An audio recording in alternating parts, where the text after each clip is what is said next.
ever wondered how long you would last in the wild with just your skills and a few items you could carry in your backpack?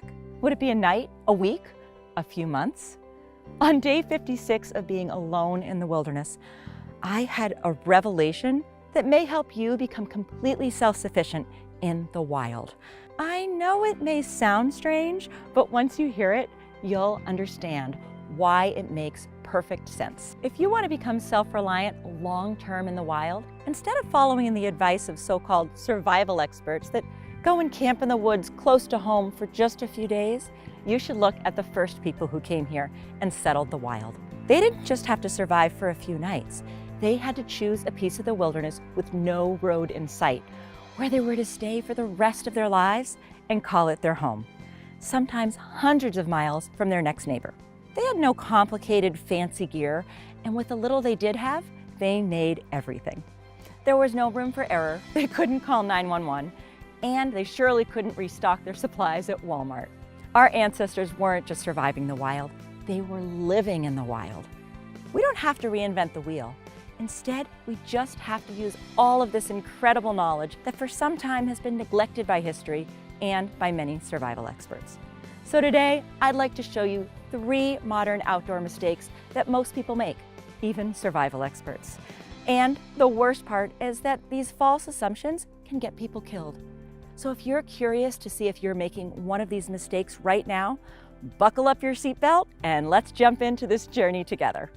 I'd also like to show you the simple and easy methods that will help you survive in the wild with confidence and without stress. I'm talking about how our ancestors identified wild plants, purified water, how they built their long-term shelters, what tools they made in the wild, and how they make string from plants, and many more things that may save your life one day. But most importantly, you can use this knowledge to make the wild your grocery store, your Home Depot to get the materials you need, your clothing store, your pharmacy, your weapon shop. Everything that people built or make does not come from a different planet. It's there in nature, as long as you know how to look. If a major crisis ever hits and we need to head for the woods, I would like you to be able to use this knowledge to live there indefinitely, only with what nature has to offer. Plus, there's nothing more fulfilling and peaceful than walking on a secluded trail in the forest, listening to the wild bird songs, or admiring an untamed landscape. Getting out into the wild is a peaceful activity that calms both the mind and the body. For me, nature provided both physical and mental health when I needed it the most, and I think it can do the same for you as well. Hi, my name is Nicole Appelian. I'm a biologist, herbalist, and survival skills instructor, and I've been studying plants for more than 30 years, but I haven't studied them in front of my computer. I've lived side by side with the San Bushman tribe in the Kalahari Desert, eating what they eat and doing what they do. They're one of the few tribes that still live entirely off the land, just like our ancestors did.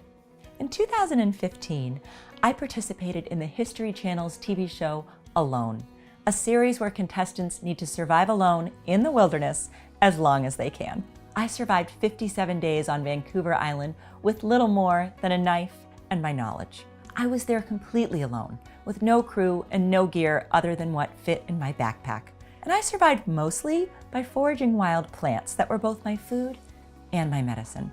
I'm one of the unlucky people diagnosed with multiple sclerosis, a disease that many times in my life kept me in bed and in a wheelchair.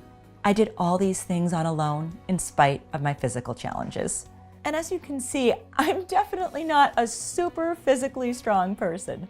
I'm a 120-pound woman, so if I did it, you can be sure you can do it too.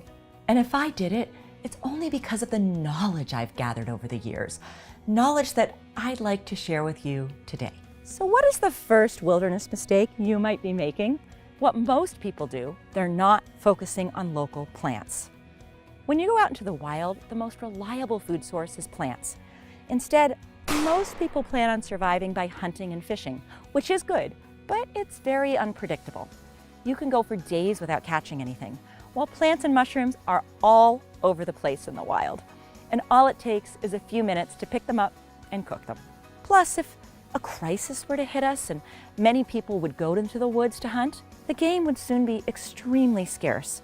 just like what happened during the Great Depression. Unfortunately, most wilderness guides and bushcrafting books don't even have a section on edible or medicinal plants. And the few ones that do just have a couple of illustrations and a description of the plant, which is not great. Every decent book on wilderness survival should have full color pictures of the actual plant so you can identify it correctly. Our grandparents didn't need such a guide, as they knew how to identify most plants and mushrooms and could live off of them. Also, don't forget about the medicinal properties of plants. You never know when you'll get an infection that can be life-threatening in the wild. On day 42 of Alone, I accidentally cut my knuckle off while gutting a fish. Now, this wound would most likely have gotten infected after I made a mixture from Usnea lichen and yarrow. I dressed my wound with it for 3 days, which stopped both the bleeding and the infection. When you focus on plants for survival, you can make an almost permanent shelter and don't have to move from place to place that much. Think about how many plants and mushrooms are on a square mile around your camp. You can live off them for months. While if you focus on hunting, you may need to move your camp every few days in search of game. This also means that you will not have as strong a shelter and you'll need to rebuild it in another place and have it in place for only a few days. The second mistake many people make is they don't have their backpack ready. So when is the best time to pack your backpack? The answer may surprise you. The perfect moment to do it is when you return from a trip from the wild and not before leaving, as a lot of people wrongfully believe. That's because this way, you'll always have your backpack ready. So if something bad does happen all of a sudden, you can grab it and head out the door. Your backpack serves you not only when you go camping, but also becomes your security net in the meantime. Sure, you can add or remove things depending on where you're going, as it's one thing to go to the mountains and a completely other thing to go to a desert area. If something really bad happens, you just put it on and you're ready to go immediately. In case of a hurricane or a huge forest fire or a flood or tornado or anything that makes you evacuate your home, you don't want to find yourself searching for your essential gear and items in the midst of a life-threatening situation. A few minutes can make a big difference, and since you'll be packing your backpack at some point anyway, there's no good reason why you shouldn't have it, at least the core of it, ready in advance. Many people tend to overload their backpacks. There's a lot of wilderness guides that focus a lot on items to place into it, so many that you may not be able to even walk with it too far if it's extremely heavy, or you may even start to develop back problems. In general, a loaded backpack should not weigh more than about 20% of your body weight. Now think about what you weigh right now and think about how much 20% would be. That's the maximum weight of your backpack. So let's say you weigh about 180 pounds. Your pack shouldn't exceed 36 pounds. In general, don't pack clothes. Pack only socks and woolen underwear and base layers. Take your warmest clothes with you and take them off when it's too warm for them. There is so much to say here. Now, the third and most critical mistake you may be making is not having a good physical guide in your backpack, or even worse, having one that misleads you. Right now, I'd like to show you how to tell if the wilderness guide you have or want to purchase at some point is good or not. There's no denying that the internet is filled with valuable information, but unfortunately, you also stumble upon a lot of bogus advice as well. The experts preaching from behind their computers, or the ones that camp for a few nights in the wild close to their cars, these are not the people you want to take advice from when your life is on the line. YouTube gurus and Instagram influencers that are paid to advertise fancy gear, they might not be serving your best interest. So first, look at who the author is and what they've done so far. Otherwise, you might be taking life-saving advice from a person who does his or her research on the internet. Also, make sure to always have a physical copy with you. What are you going to do when your phone battery dies? You definitely need a physical book that you can hold in your hand and that you can count on. If the book has information on what you should pack, this is already a big red flag. Those books are good for planning, but leave them at home after packing your bag, because why carry unnecessary weight? The wilderness guide you take with you should not have anything about packing, because the information will not help you in the wild once you've left your home. If your guide doesn't have color pictures of edible and medicinal plants, then it's not a good, complete guide. You won't be able to use illustrations or black and white pictures to identify plants. And you don't want to carry your entire library into the wild. You shouldn't have one book about plants, one for first aid, and a totally different one about shelters. Your guide needs everything in it. Plus, a lot of guides on the market teach you only how to survive in the wild for a few days. Their assumption is that you're lost in the wild, and they teach you how to survive there for a couple of days and how to find your way back. Now, that's great for the scouts and for kids, and they're good skills to learn. But what I would like to show you is not how to survive in the wild and find your way home, but rather how to live and thrive there, just like our ancestors did. Unfortunately, I searched for a good book like this for years, but I couldn't find one. So I decided to put together all of the knowledge I've gathered over the last 30 years and created one especially for that purpose. I call it the Wilderness Long-Term Survival Guide, Forgotten Skills to Make the Wild Your Home. And I carry it with me all the time. You can keep it in your backpack, in your car, in your house, wherever you want. I keep a copy in each place, so it's always at my fingertips. If you ever need to bug out somewhere or have to live in the wild and build everything from scratch, or if you just want to have these skills with you when you go out foraging, picking medicinal plants, hiking, hunting, camping, or whatever it is you're doing outdoors, then this is the kind of knowledge you want to have on hand. What it really offers you is the ability to be self-sufficient for basic needs wherever you go, just like our ancestors. Here's just a glimpse of what you'll find in the Wilderness Long-Term Survival Guide, Forgotten Skills to Make the Wild Your Home. I'll tell you what you should do if you come across these tracks. Do you go ahead and follow your next dinner, or do you walk the opposite way? I've included in this guide a detailed list of wild tracks with good quality pictures and descriptions of dozens of animals. This guide can make you the best animal tracker, but it will also help you avoid unnecessary risks. You'll discover the only types of fire you need to know. The first one is called the Swedish fire. It doesn't get any easier than this. You simply cut a log like you would cut a cake. This will give you a rocket stove that burns for many hours and needs no extra wood. Here's the Dakota fire hole, also called the invisible fire, because the fire is in the ground and makes little smoke. It's great for windy weather or whenever you want to stay hidden. A third one I want to share with you is the self-feeding fire, a type of fire that lasts for about 14 hours without having to put any more wood on it. After you set it up, gravity does its job while you go about your business or even sleep. Just like these three, all other types of fire you find in this book have a purpose and should be used in different sets of conditions. I'll show you how to preserve your food long-term in the wild. You'll learn how to improvise a wilderness smokehouse so that you can preserve game or fish for months, just like our ancestors did. And you'll discover how to make a wilderness refrigerator that helps you keep your forage goods from spoiling too quickly. All these come with step-by-step illustrated instructions that are easy to follow. I'll show you 5 plants you should look to for making strong, natural cordage. One of them is stinging nettle. You just find a tall stinging nettle, remove all the leaves, break off the stem with your fingers, and split it open. What you see here are the fibers, which are essentially cordage. Leave them to dry and then start twisting to make your rope. My step-by-step instructions will give you fibers the strength it needs for your rope.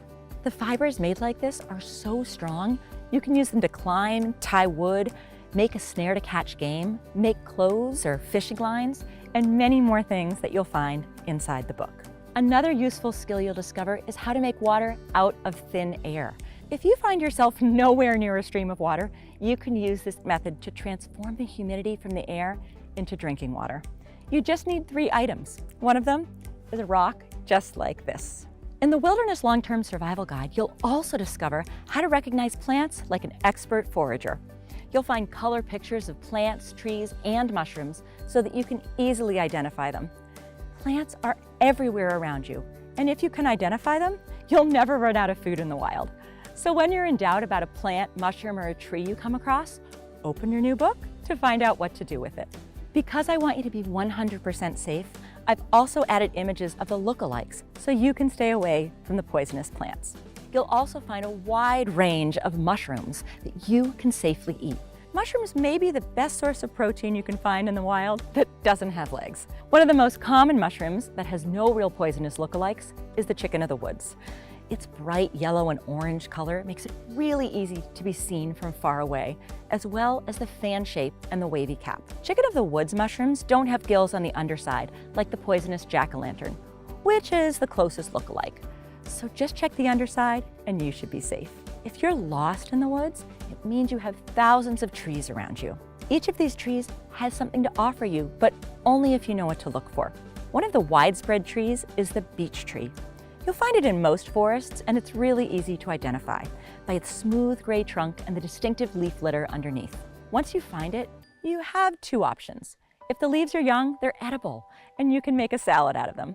Or if it's autumn or winter, you can enjoy the oily and nutritious beech nuts. I'll also show you how to choose the right location for your shelter. One of the biggest mistakes people make is setting up camp way too close to water.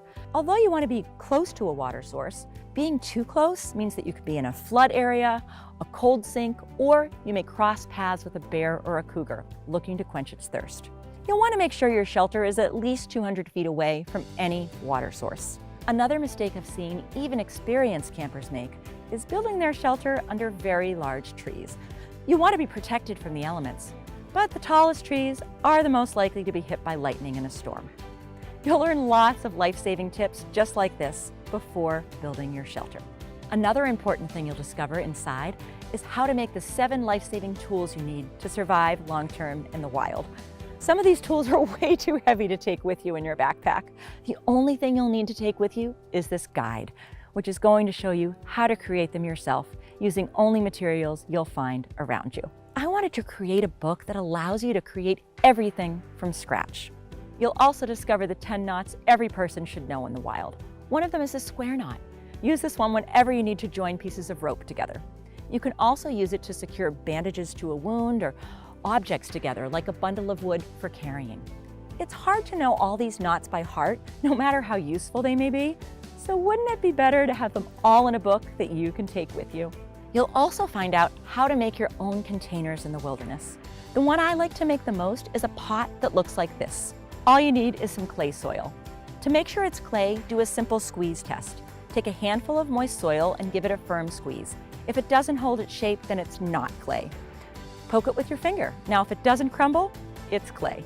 Now that you have the right material, you can start shaping your pots and pans. And yes, you'll find all the recipes inside this book.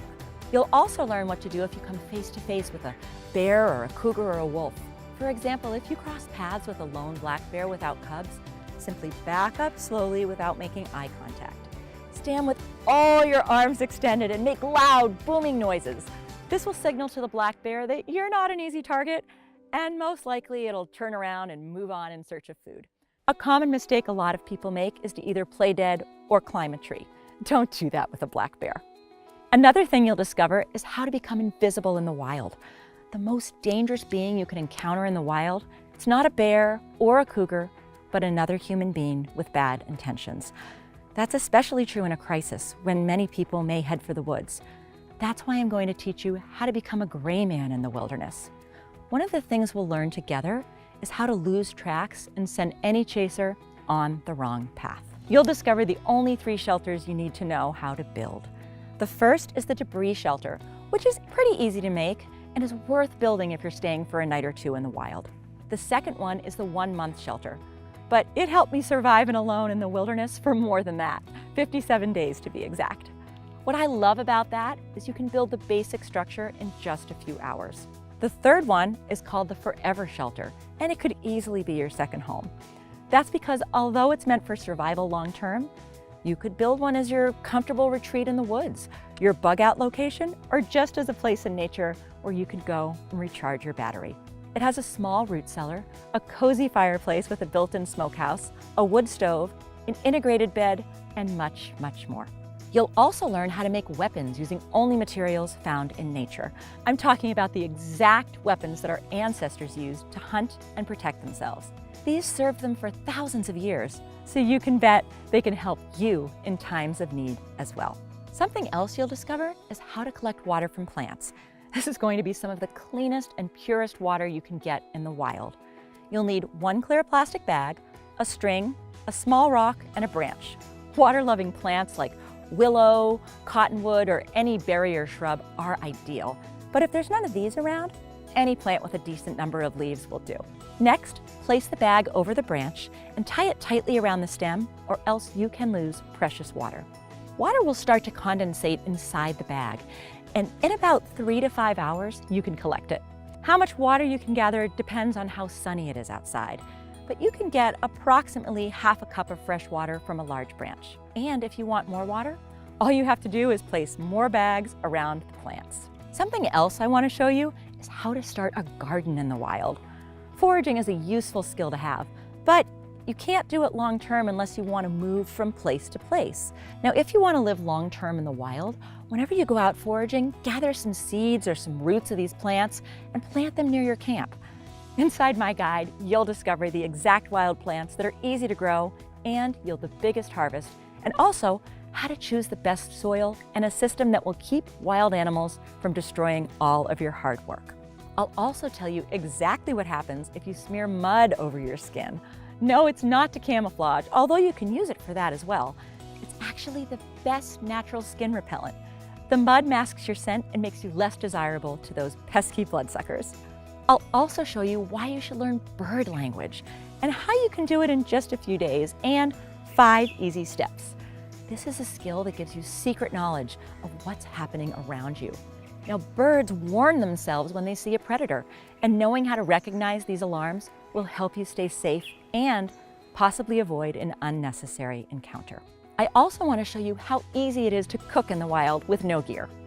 I'll show you the basic techniques like stone boiling and plank cooking, but also how to build a small stone oven and even a smokehouse to preserve any game you might catch. You'll also discover how to make traps that you can use to catch your next meal while you sleep.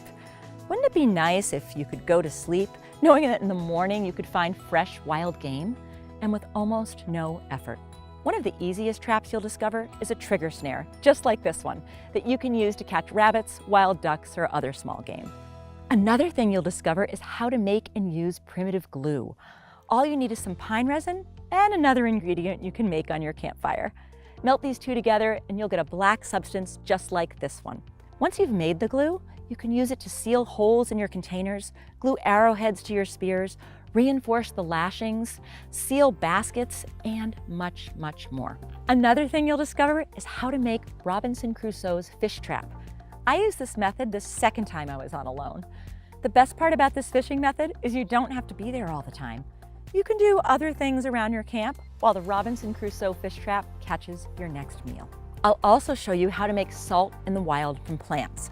You'll discover the 4 common plants and the simple method you can use to extract salt crystals from them. One of the plants is the beautiful yellow dandelion. As I'm sure you know, you can use salt to preserve food in the wild, and it has many other uses as well. I'll also show you the best trees to tap for survival. Certain trees, like the birch tree, can be tapped for water. Others, like the pine, should be tapped for medicinal purposes, and others, like the black walnut tree, can be tapped for food.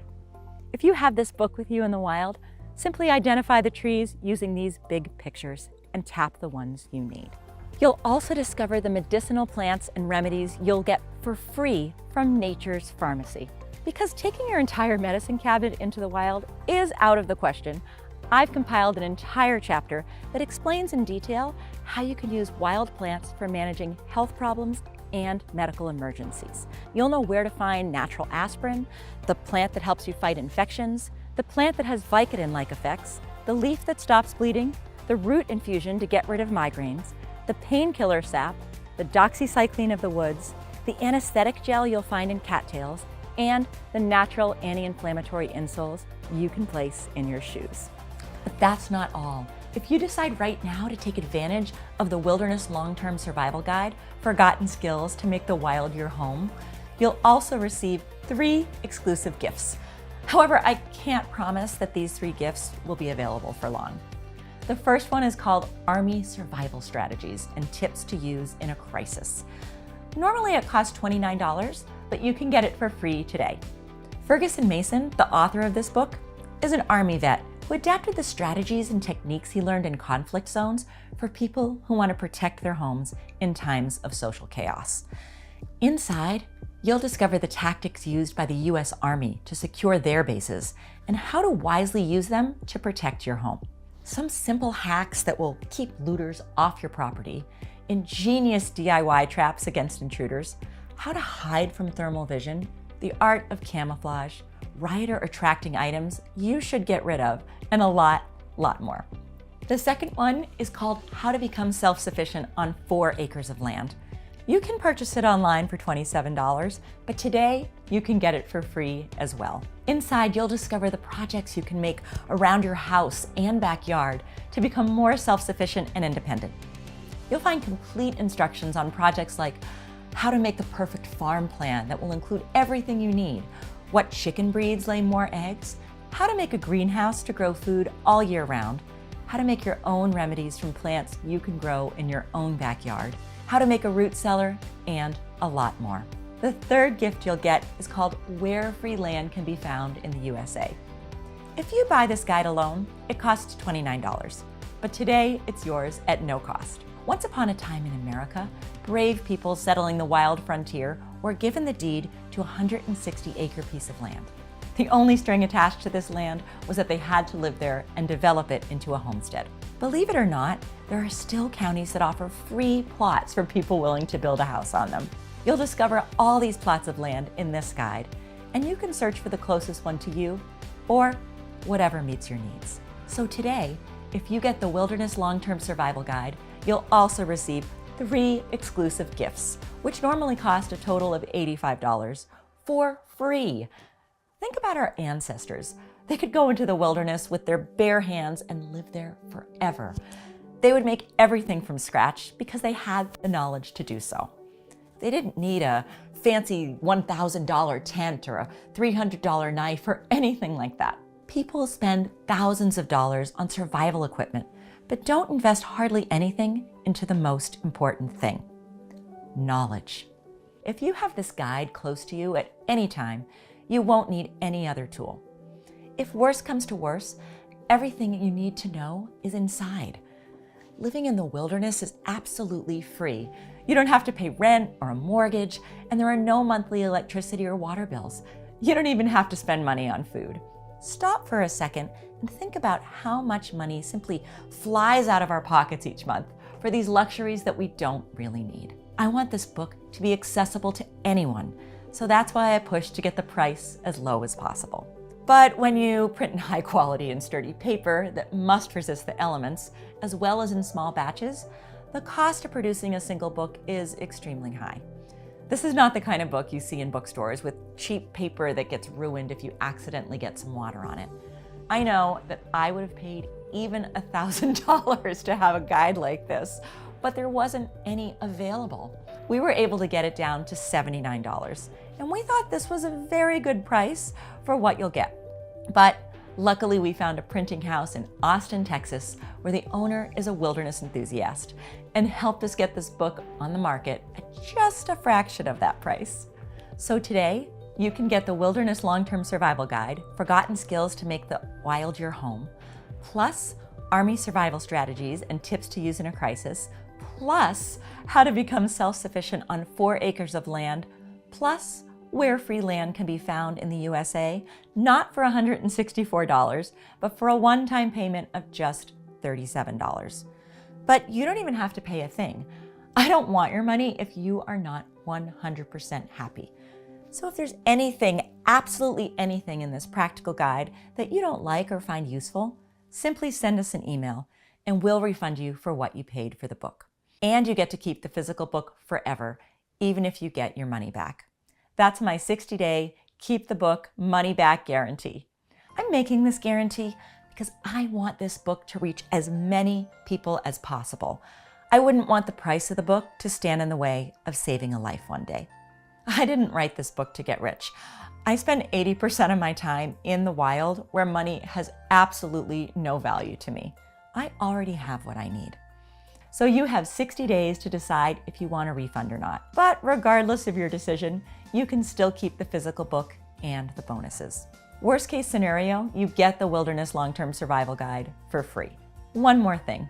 I was only able to print a limited batch of this one-of-a-kind guide. I don't want you to miss your chance to get your copy. You don't know when the next crisis hits, and then it might be too late to find this book. As we've seen in the most recent pandemic, these types of items disappear quickly in a crisis. This book is not available in stores, so the only place you can get your copy at the moment is here. I'd like to wrap this book for you in a nice package that I bet you'll love and send it your way. All you have to do is click on the Add to Cart button below, and in a few short days, it will reach your doorstep. This is not about surviving a short hike. This book is about living long-term in the wild. It'll give you peace of mind that no matter what happens around you, you can survive and thrive in the wilderness. And all of that without having to carry expensive, heavy, and unnecessary equipment that you can make on the spot instead. Add this book to your backpack or your bug-out bag. And if you need to leave your house quickly, do it without giving it a second thought, as you know you have a good chance of outliving a crisis by turning the wild into your second home. Whether you're a seasoned wilderness explorer or you just go for a hike once a year, this guide is the perfect companion to have with you in the wild. It's filled with detailed and invaluable tips for any outdoor enthusiast that can make your adventure much more enjoyable. You can start using the book to create different shelters and other fun projects right now, even if there's no danger in sight. Until a few decades ago, parents would take their children into the wild and teach them how to recognize edible and medicinal plants, how to make different types of fires, how to purify water, and many, many other skills that are all in this book. These skills are no longer being taught, and your kids will not learn them in school either. It's our duty as parents to pass them on to our kids, as people have done for thousands of generations. You can get the book and immediately go out with your kids to spend quality time while learning at the same time, as the skills you teach may very well save their lives one day. We have a strong connection to nature, but we often forget about it as our minds focus on the daily problems we all have. This can cause stress, anxiety, and a whole range of health issues. The Wilderness Long-Term Survival Guide helps you recreate this connection to nature and will make it easier for you to release all that stress that modern society brings. And because you'll know exactly what to do every step of the way, in the wild, you can safely enjoy each moment and simply relax. It's nice to dream about having a wilderness retreat, but I promise you, it's a lot better when it becomes a reality. Even if you're not forced to go into the wild, you can still make it a forever shelter that will be your escape from the hustle and bustle of everyday life. And with each visit to your retreat, you could add more projects from the book, like a cozy fireplace, a mini root cellar, and so on. It would be a shame not to take advantage of all the food you can find in nature. If you learn how to forage, you'll never run out of food, and you don't have to spend a dime on it. Not to mention that what you can find in regular stores doesn't even compare to the high nutritional value of wild foods. With this guide by your side, you'll also learn how to find a wide range of medicinal plants that you'll be able to turn into powerful remedies you might need. Learning a new skill is a wonderful experience, no matter your age. There's no such thing as too early or too late to learn something useful. You can start today. There's nothing more fulfilling than staying curious. And if that means learning skills that one day might save your life, well, that's an added bonus. You'll get to save a lot of money on expensive equipment that would only add weight to your shoulders. You can compensate a few pounds of unnecessary equipment with your knowledge. I personally like to travel light so I can move fast.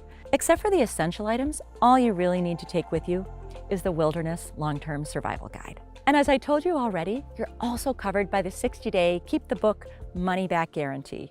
And if you order now, you'll also receive 3 gifts that will not be available for long. Thank you for your patience and for your time. Whatever you decide, I wish you and your loved ones many, many blessings. I'm Nicole Appelian.